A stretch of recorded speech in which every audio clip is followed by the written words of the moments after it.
మనం అందరం క్యారమ్స్ ఆట ఆడే ఉంటాం. క్యారమ్స్ ఆడినప్పుడు ఏం జరుగుతుంది? మనం స్ట్రైకర్తో కాయిన్స్ని కొడతాం. అలాగే చూడండి, ప్రమాదవశాత్తు 2 వాహనాలు ఢీకొంటాయి. క్రికెట్ ఆడుతున్నప్పుడు బ్యాటు బాల్ని ఢీకొంటుంది. అలాగే బిలియర్డ్స్ ఆటలో బంతులు ఒకదాన్నొకటి ఢీకొనడం మనకు తెలుసు. ఈ చిత్రాన్ని గమనించండి. ఇది అమెరికా సంయుక్త రాష్ట్రాల్లోని ఆరిజోనా ప్రాంతంలో ఒక గ్రహశకలము భూమిని ఢీకొన్నప్పుడు ఏర్పడ్డటువంటి గొయ్యి. ఇలా ఢీకొనేటువంటి వస్తువుల యొక్క పరిమాణాలు ప్రాథమిక కణాల స్థాయి నుంచి గ్రహాలు, గ్రహశకలాలు, పెద్ద పెద్ద వస్తువుల వరకు కూడా ఉండవచ్చు. ఇలా వస్తువులు ఒకదాన్ని ఒకటి ఢీకొనడాన్నే మనం భౌతిక శాస్త్ర పరిభాషలో అభిఘాతాలు అంటాం.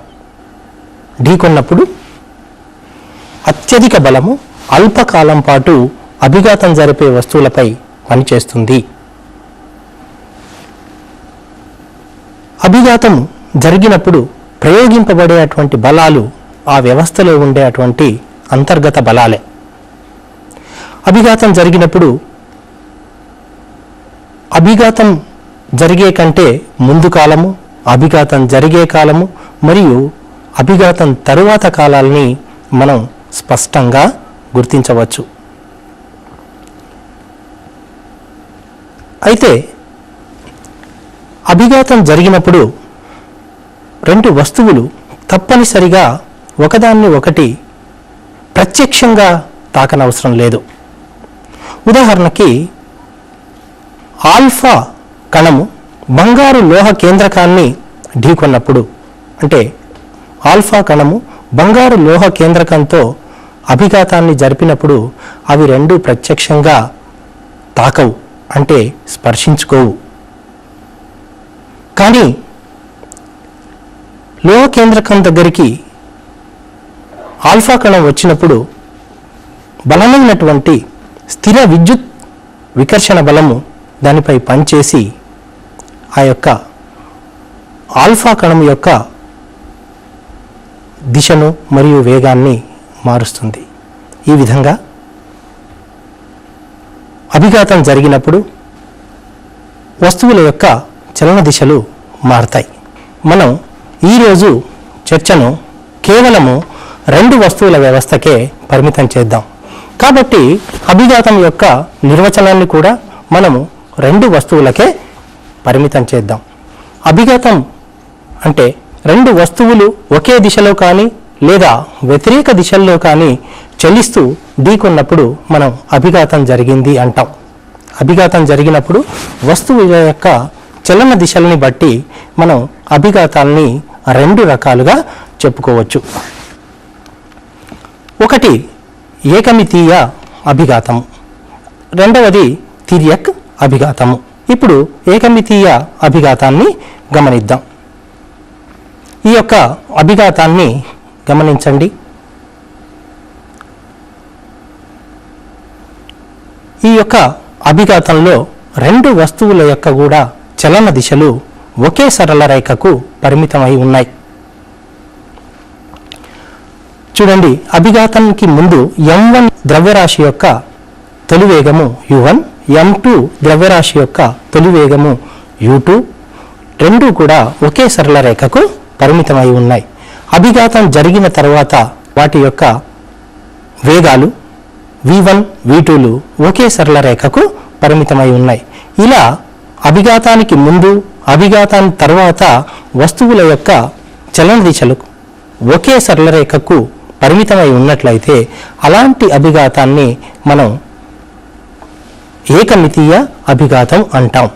అభిఘాతానికి ముందు మరియు అభిఘాతం తరువాత వస్తువుల యొక్క చలన దిశలు ఒకే సరళ రేఖకు పరిమితమై ఉంటే దానిని ఏకమితీయ అభిఘాతం అని అంటాం. తర్వాత తిర్యక్ అభిఘాతము. ఈ యొక్క అభిఘాతాన్ని గమనించండి.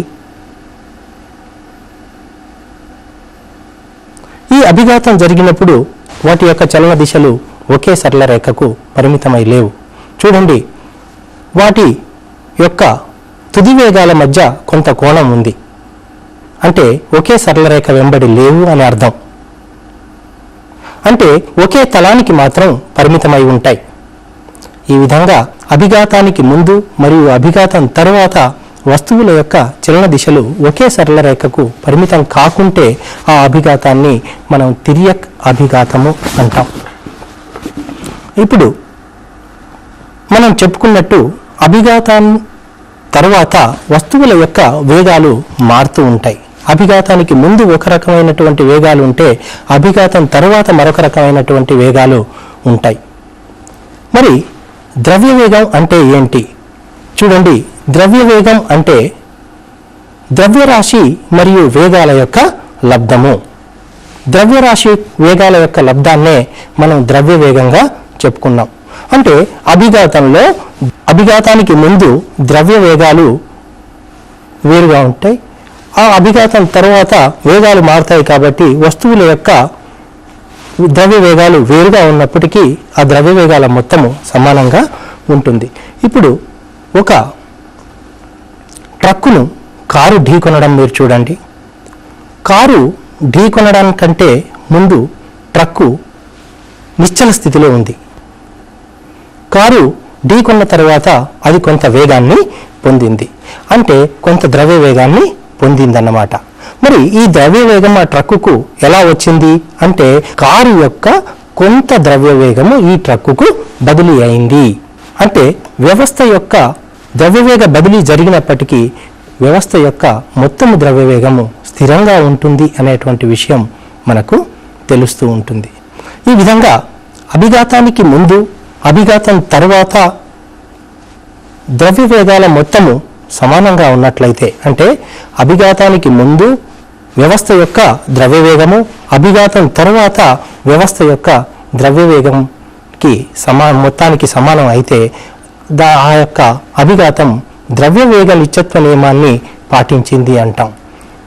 చూడండి, ఇది ద్రవ్యవేగ నిత్యత్వ నియమం. అభిఘాతానికి ముందు వ్యవస్థ యొక్క ద్రవ్యవేగము అభిఘాతం తర్వాత వ్యవస్థ యొక్క ద్రవ్యవేగానికి సమానం అయితే ఆ అభిఘాతము ద్రవ్యవేగ నిత్యత్వ నియమాన్ని పాటించింది అంటాం. మరి వస్తువులకి వేగాలున్నప్పుడు వాటికి గతిశక్తి కూడా ఉంటుంది. గతిశక్తిని బట్టి కూడా మనం ఒక నియమం చెప్పుకుందాం. ఇది గతిశక్తి నిత్యత్వ నియమం. అభిఘాతానికి ముందు వ్యవస్థ యొక్క గతిశక్తి అభిఘాతం తర్వాత వ్యవస్థ యొక్క గతిశక్తికి సమానం అయినట్లయితే అటువంటి అభిఘాతాన్ని మనం గతిశక్తి నిత్యత్వ నియమం పాటించింది అంటాం. అంటే అభిఘాతం ముందు అభిఘాతం తర్వాత వ్యవస్థ యొక్క గతిశక్తి సమానంగా ఉంటే అది గతిశక్తి నిత్యత్వ నియమాన్ని పాటించింది అంటాం.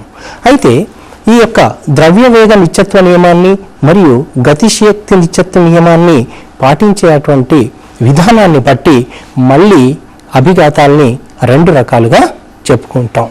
ఒకటి స్థితిస్థాపక అభిఘాతము, రెండవది అస్థితిస్థాపక అభిఘాతము. స్థితిస్థాపక అభిఘాతం ద్రవ్యవేగ నిత్యత్వ నియమము మరియు గతిశక్తి నిత్యత్వ నియమాన్ని పాటించే అభిఘాతాన్ని స్థితిస్థాపక అభిఘాతం అంటాం. ఏదైనా అభిఘాతము ద్రవ్యవేగ నిత్యత్వ నియమాన్ని పాటించాలి మరియు గతిశక్తి నిత్యత్వ నియమాన్ని కూడా పాటించాలి. అలాంటి అభిఘాతాన్నే మనం స్థితిస్థాపక అభిఘాతం అంటాం. ఇప్పుడు చూడండి, మరి అస్థితిస్థాపక అభిఘాతం అంటే ఏమిటి అంటే ఈ యొక్క అభిఘాతం ద్రవ్యవేగ నిత్యత్వ నియమాన్ని మాత్రమే పాటించి గతిశక్తి నిత్యత్వ నియమాన్ని మాత్రం పాటించదు. ఇలాంటి అభిఘాతాన్ని మనం అస్థితిస్థాపక అభిఘాతం అంటాం. ద్రవ్యవేగ నిత్యత్వ నియమాన్ని మాత్రమే పాటించి గతిశక్తి నిత్యత్వ నియమాన్ని పాటించని అభిఘాతాన్ని మనం అస్థితిస్థాపక అభిఘాతం అంటాం. మరి ఇప్పుడు స్థితిస్థాపక అభిఘాతాలకి ఏమైనా ఉదాహరణలు చెప్పుకోవచ్చా మనం?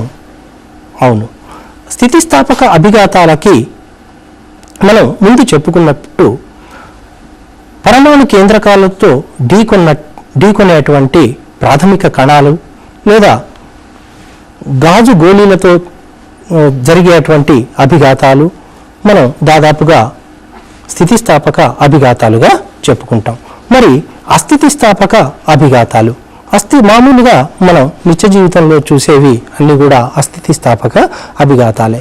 ఎందుకంటే ద్రవ్యవేగ నిత్యత్వ నియమాన్ని పాటించినప్పటికీ అది గతిశక్తి నిత్యత్వ నియమాన్ని పాటించడం కష్టం. ఎందుకంటే అభిఘాతం జరిగినప్పుడు ఏదో ఒక రూపంలో, అంటే ధ్వని రూపంలో కానీ, కాంతి రూపంలో కానీ, లేదా ఉష్ణం రూపంలో కానీ కొంత శక్తి నష్టం జరుగుతుంది. అప్పుడు ఏమవుతుంది అంటే గతిశక్తి అభిఘాతానికి ముందు, అభిఘాతం తర్వాత సమానంగా ఉండదు. అలాంటి అభిఘాతాలనే మనం అస్థితిస్థాపక అభిఘాతం అంటాం. అయితే ఒక్కొక్కసారి వస్తువులు అభిఘాతం తరువాత కలిసి ప్రయాణిస్తాయి, అంటే ఒకే ఉమ్మడి వేగంతో ప్రయాణిస్తాయి. అలాంటి అభిఘాతాన్ని మనం సంపూర్ణ అస్థితిస్థాపక అభిఘాతం అంటాం. ఇప్పుడు నేను మీకు సంపూర్ణ అస్థితిస్థాపక అభిఘాతానికి ఒక ఉదాహరణ చూపిస్తాను. ఈ విధంగా బంతిని ఒక పిండి ముద్ద, ఇది ఈ విధంగా మనం దీంతో అభిఘాతం జరుపుదాం. జరిపినట్లయితే చూడండి, ఆ రెండు వస్తువులు కూడా ఒక కామన్ వెలాసిటీ, అంటే ఉమ్మడి వేగంతో ప్రయాణించింది. ఈ విధంగా దీన్ని మనం సంపూర్ణ అస్థితిస్థాపక అభిఘాతానికి ఉదాహరణగా చెప్పుకోవచ్చు. అలాగే లక్ష్యంలో దూరినటువంటి గుండు, ఒక లక్ష్యంలో తుపాకీ గుండును పేల్చినట్లయితే అది కూడా సంపూర్ణ అస్థితిస్థాపక అభిఘాతానికి మనం ఉదాహరణగా చెప్పుకోవచ్చు. ఇప్పుడు మనం మన యొక్క చర్చను కేవలము ఏకమితీయ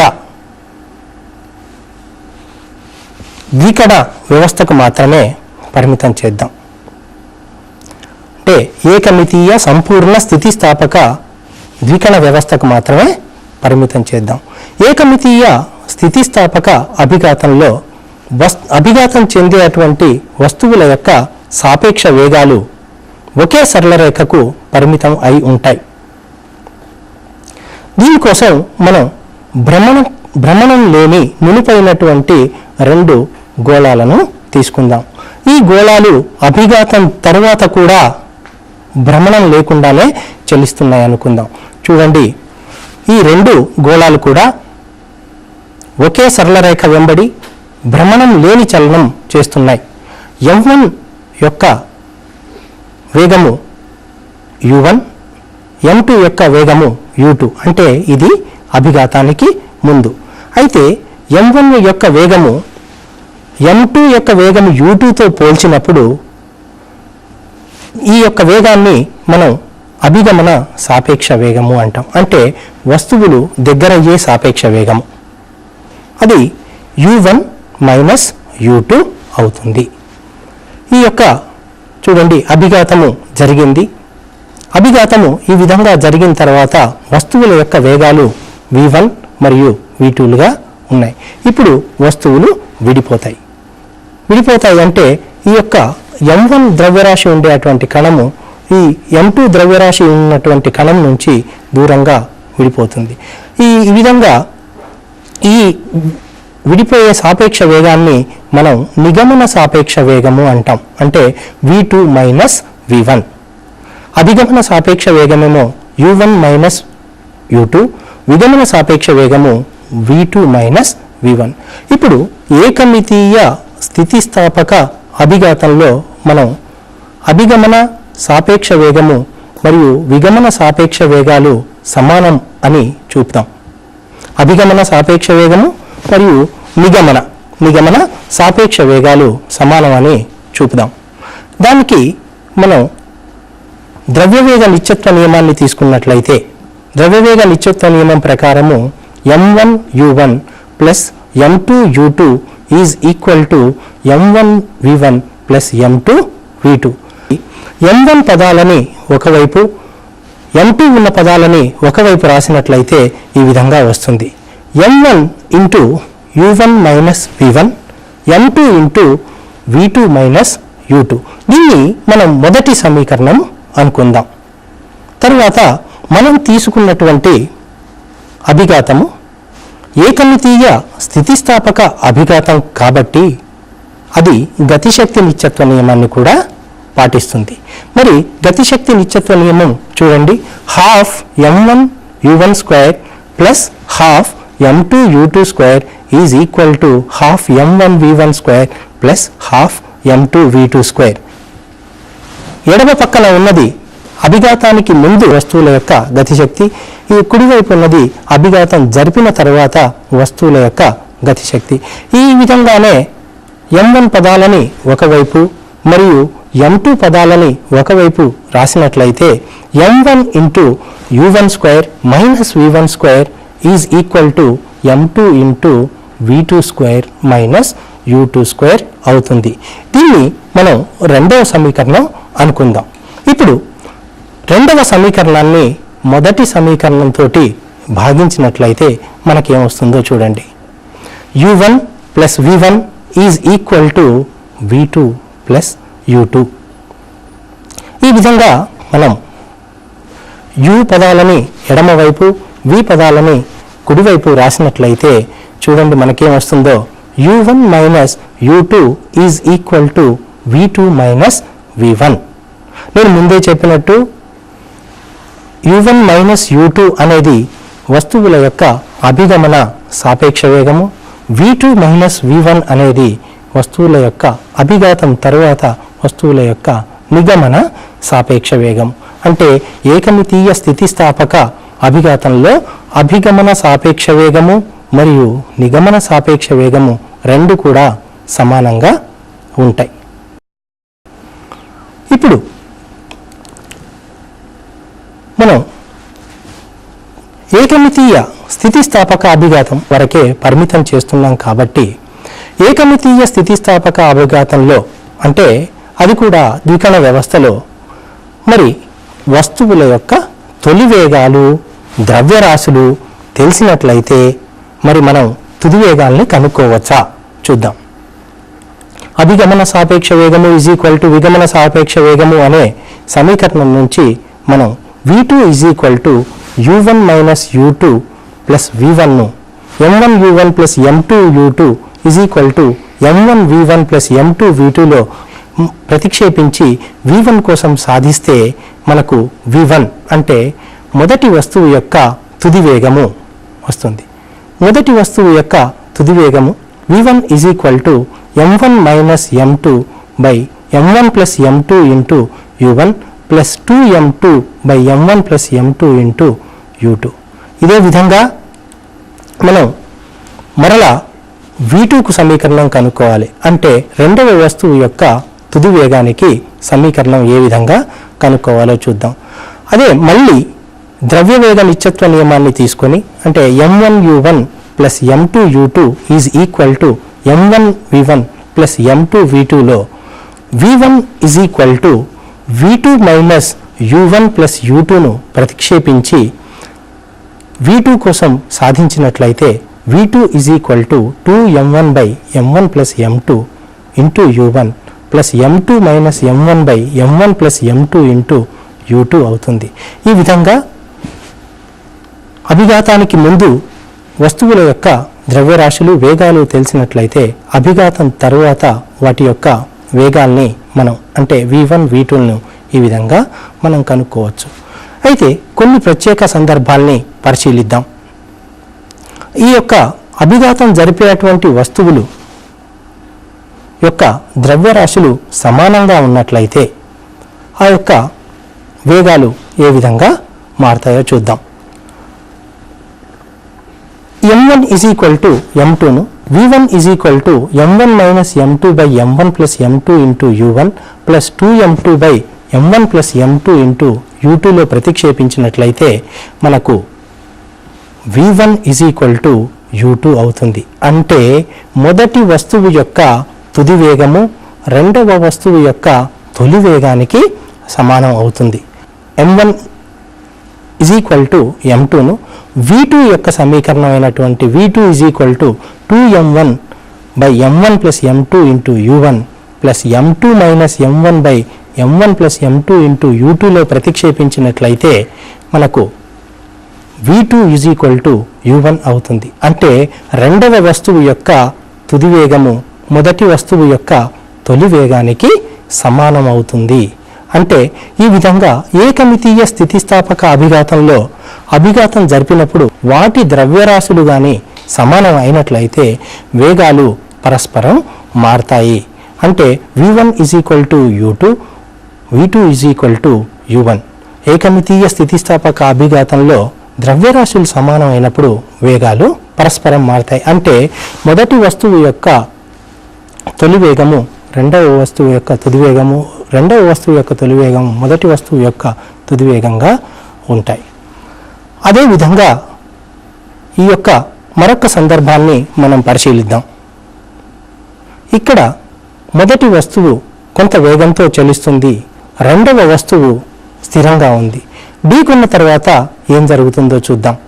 m1 యొక్క వేగము తొలి వేగము u1, m2 యొక్క తొలి వేగము u2. కానీ ఆ యొక్క u2 ఈజ్ ఈక్వల్ టు 0, ఎందుకంటే అది స్థిరంగా ఉంది. అభిఘాతం తర్వాత ఏం జరుగుతుంది?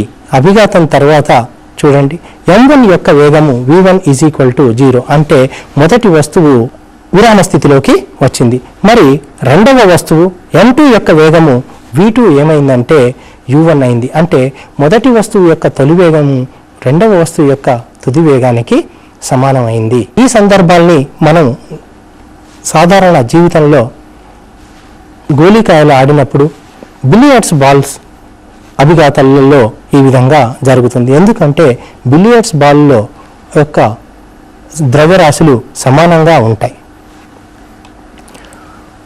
తర్వాత సంపూర్ణ స్థితిస్థాపక అభిఘాతంలో అంటే వస్తువులు కలిసి ప్రయాణించినప్పుడు, అభిఘాతం తర్వాత వస్తువులు కలిసి ప్రయాణిస్తే ఉమ్మడి వేగము v is equal to m1u1 plus m2u2 by m1 plus m2. ఇప్పుడు వీటి యొక్క నిష్పత్తికి ఒక ప్రత్యేకమైనటువంటి పేరుంది.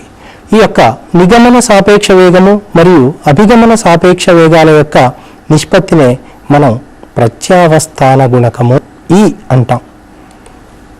ఈ యొక్క ప్రత్యావస్థాన గుణకము ఈజ్ ఈక్వల్ టు నిగమన సాపేక్ష వేగము డివైడెడ్ బై అభిగమన సాపేక్ష వేగం. మనం గణిత రూపంలో రాసినట్లయితే ఈ is equal to v2 minus v1 by u1 minus u2 అవుతుంది. అయితే ఈ యొక్క ప్రత్యావస్థాన గుణకము యొక్క విలువ అభిఘాతం చెందే పదార్థాల యొక్క స్వభావంపై ఆధారపడుతుంది. దీని యొక్క విలువ 0 నుండి 1 వరకు ఉంటుంది. సంపూర్ణ స్థితిస్థాపక వస్తువులకు ప్రత్యావస్థాన గుణకము విలువ 1 అవుతుంది. అదేవిధంగా సంపూర్ణ ప్లాస్టిక్ వస్తువులకి ప్రత్యావస్థాన గుణకం విలువ 0. మరి మనం ఇచ్చినటువంటి రెండు పదార్థాలకి ప్రత్యావస్థాన గుణకాన్ని ఏ విధంగా కనుక్కోవాలి? రెండు వేరువేరు పదార్థాలకి వేరువేరు విలువల్ని కలిగి ఉంటుంది. మరి ఆ విలువని మనం ఏ విధంగా కనుక్కోవాలి అనేటువంటిది ఇప్పుడు చూద్దాం. మనకు ఏవైనా రెండు పదార్థాల యొక్క ప్రత్యావస్థాన గుణకం కనుక్కోవాలనుకోండి. అప్పుడు ఒక పదార్థాన్ని పలక రూపంలోనూ ఇంకొక పదార్థాన్ని బంతి రూపంలోనూ తీసుకొని ఆ యొక్క బంతిని కొంత ఎత్తు నుండి స్వేచ్ఛగా జారవిడిచాం. అది ఏమవుతుంది అంటే అభిఘాతం జరిపిన తర్వాత అది కొంత ఎత్తుకు ఎగురుతుంది. అంటే ముందు ఎంత ఎత్తు నుంచి అయితే జారవిడిచామో అంత ఎత్తుకు కాకుండా కొంత తక్కువ ఎత్తుకు అది ఎగురుతుంది. ఇప్పుడు చూడండి, ఒక బంతిని మనం ఒక పలకపై జారవిడిచాం. ఇప్పుడు ఈ బంతి పదార్థము ఈ పలక యొక్క పదార్థాల యొక్క ప్రత్యావస్థాన గుణకాన్నే మనం కనుగొంటున్నాం. బంతిని h1 ఎత్తు నుండి జారవిడుస్తున్నాం. జారవిడిస్తే అది h2 ఎత్తుకు ఎగిరింది. రెండవ వస్తువు అయినటువంటి పలక యొక్క తుది వేగాలు రెండు కూడా 0. ఎందుకంటే ఆ పలక కదలట్లేదు కాబట్టి దాని యొక్క తుది వేగాలు రెండు కూడా 0గా మనం తీసుకుంటాం. అది బంతి ఆ పలకను తాకేటువంటి వేగము u1. ఎంత ఎత్తు నుంచి పడుతుంది అంటే అది h1 ఎత్తు నుంచి పడుతుంది. h1 ఎత్తు నుంచి పడుతుంది కాబట్టి అది పలకను తాకే వేగము u1 అవుతుంది. మనం ఏం చెప్పుకున్నామంటే పలకను రెండవ వస్తువుగా తీసుకున్నాం కాబట్టి పలక యొక్క తొలి తుది వేగాలు అంటే అభిఘాతం ముందు అభిఘాతం తర్వాత వేగాలు శూన్యంగా చెప్పుకున్నట్లయితే ప్రత్యావస్థాన గుణకము యొక్క ఫార్ములా -v1/u1 అవుతుంది. ఇప్పుడు v1 u1లని మనం కనుక్కుందాం. ఏ విధంగానో చూడండి. h1 ఎత్తు నుండి పడి పలకని తాకినప్పుడు v² - u² 2as అనేటువంటి సమీకరణం నుంచి మనం u1 √2gh1 వస్తుంది. అలాగే మళ్ళీ బంతి పలకను తాకిన తర్వాత h2 ఎత్తుకు ఎగురుతుంది. v² - u² 2as అనేటువంటి సమీకరణం నుంచి v1 √2gh2 అవుతుంది. ఈ విలువల్ని మనం E -v1/u1 అనే సమీకరణంలో ప్రతిక్షేపించినట్లయితే E √2gh2/2gh1 అవుతుంది. 2g క్యాన్సిల్ అయితే E √h2/h1 అవుతుంది. ఈ విధంగా మనం ప్రత్యావస్థాన గుణకం యొక్క విలువ √h2/h1 అవుతుంది. మనం ఈరోజు ఏమేమి నేర్చుకున్నాము? అభిఘాతం అంటే ఏమిటి? అభిఘాతంలో రకాలు ఎన్ని? ఏకమితీయ అభిఘాతం అంటే ఏమిటి? తిర్యక్ అభిఘాతం అంటే ఏమిటి?